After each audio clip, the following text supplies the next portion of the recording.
Any advice for founders on their own journey in terms of raising capital and maybe this market, because it seems so much more like the haves and the have-nots, right? Like you're building an AI company and you're raising 5 on 30 or far beyond that. And then there's everyone else who just thinks that like whatever they're doing, no one believes in it and they're trying to scrap together $1 million. You took this sort of in-between approach where you're like, I'm going to take in the folks that believe in me and do this, and I'm not going to chase like a lot of this noise. Maybe you learn that with the first company, but I think a lot of founders get lost in the headlines and the nonsense. You seem like you had a straight head on where you just said, look, like one thing you mentioned earlier is I'm super focused on people that actually believe in this versus knowing that a bunch of other folks are excited like Boltstart and are just trying to put in $1 million. Yeah, okay, so two things. Yes, this is an AI market, and it's an AI market for good reason. AI is definitely taking over the world.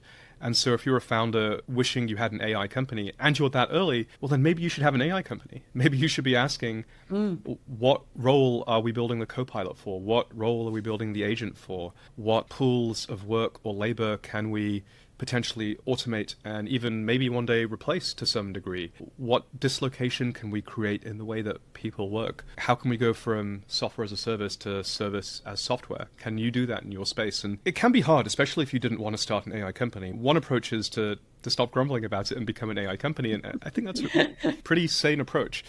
If you really don't want to do that, then that's also fine. Maybe it's a deep tech thing, and we just invested in a deep tech company recently. Maybe it's something else. Every now and then we do consumer social. We're in Loyal, which is a biotech company that is doing phenomenally well, and we're really excited for potential for Loyal to extend the health span and lifespan of dogs. For companies like those, what I've noticed is the founders executed the same strategy I did, which is find the true believers. Either they truly believe in you because you're awesome and you have a track record, or they truly believe in the idea. And ideally, it's a combination of both. The first $2.6 million that I raised for Superhuman was exactly that. 2014 it wasn't hard, but it wasn't a walk in the park. And again, instead of wasting my time trying to explain to institutional investors, actually, now that I'm talking it through, I did actually do a little bit of this. I spoke to some of them, and most of them were just like, yeah, this is crazy, we don't believe it. Instead of wasting my time on that, I went back to the people I'd already made money for, the true believers in me and the space, and said, hey, listen, trust me, this one's really going to be big. Yeah, I love that. I was not expecting you to say they should all just go build AI companies, but I love it. I don't necessarily disagree. So last thing here, last couple of minutes, you are also an investor. So have you been doing that from the start? Are you writing small checks? And you do have funds with LPs. So how did that all start?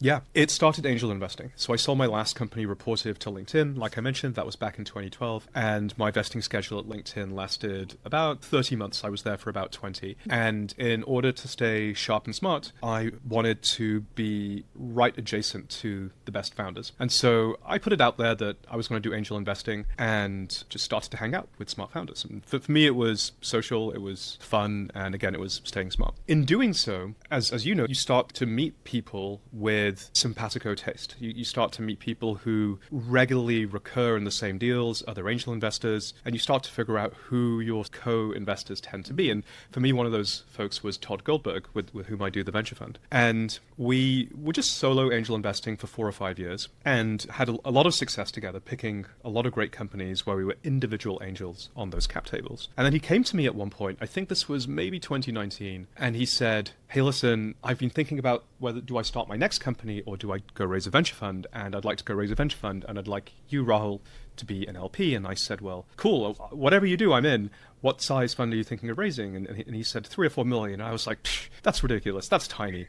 No, let's double that, and I'll be a GP with you, and I'll pull in Mark Andreessen, I'll pull in my entire board, they're all investors, and I'll just pull in a whole bunch of people. We can easily go raise twice the size of fund. And he was like, yeah, that sounds great, let's go do that.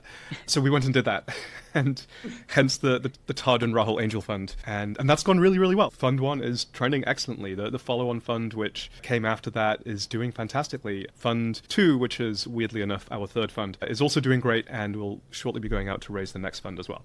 That is amazing. Okay, last and final question. Is it easier or harder to raise money for a venture fund than it is a startup?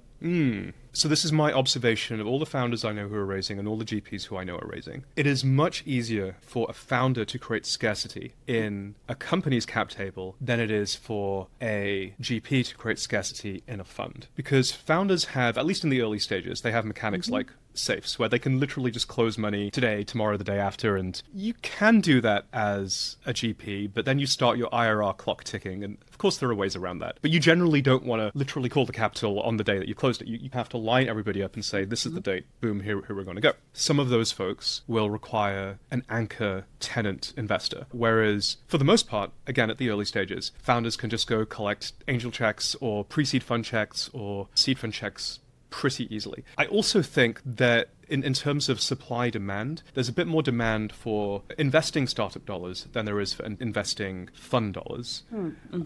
But in both cases, if you are a founder or a company that is sought after, or you are a GP with a track record, and maybe it's from operating or maybe it's from your last fund, in both cases, you'll be able to raise in this market. That's what I'm seeing.